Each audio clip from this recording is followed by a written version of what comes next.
In this segment, Stephanie Miller welcomes Noel Casler to the program. Noel's a comedian and a former contestant on Celebrity Apprentice. He takes us behind the scenes of what it's like dealing with Donald Trump without the cameras running.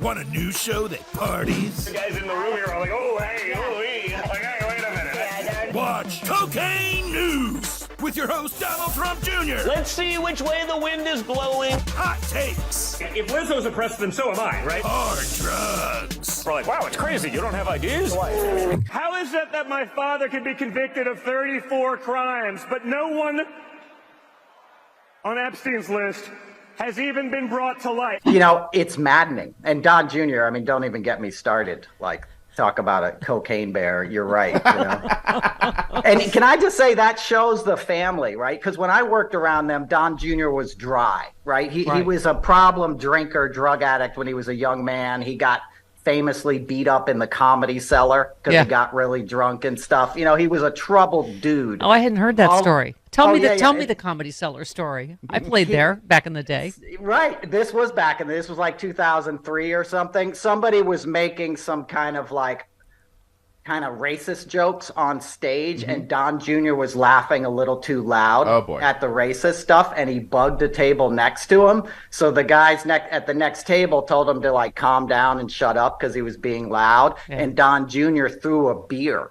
Beer on the dude's girlfriend. So the guy got up and hit Don Jr. in the head with a beer bottle, which is not cool. No. You know? But two guys beat him up from Staten Island and Brooklyn, and it became a big deal. It was the cover of the New York Post, and Don Sr. called up Noam's father and made him apologize to the Trumps, the owner of the Comedy Cellar. And it was this whole sort of imbroglio. But after that, Don Jr. went into a long period of not sobriety, but dryness. You know, he wasn't drinking and all that. And he obviously relapsed during his father's administration. And we see where he's at now. You know? Yeah, I know. They're talking about Hunter Biden, and I'm like, you willingly post these Coke rants of yourself every week.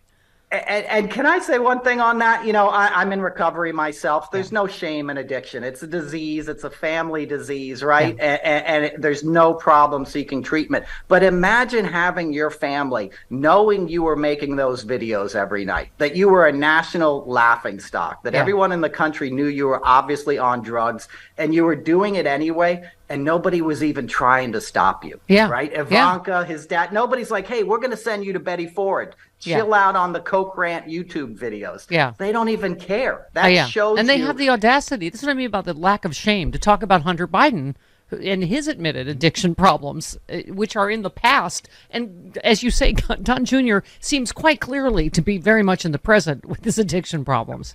Right, absolutely. And not just, Hunter Biden, Ashley Biden was seeking treatment during the pandemic, and they stole her diary. Her recovery diary, which she was basically writing a first step in, got stolen by Project Veritas, stolen by a guy. He sold it to Project Veritas, and they passed it around Trump fundraisers in Florida. Even Don Jr. was at one of those. So it's the shamelessness knows no bounds. And all the finger quotes you can handle. The Inflation Reduction of Violence of January 6th. I hope Trump comes. I'm going to punch him out. This is my moment. I've been waiting for this. For trespassing on Capitol grounds. I'm going to punch him out. I'm going to go to jail, and I'm going to be happy.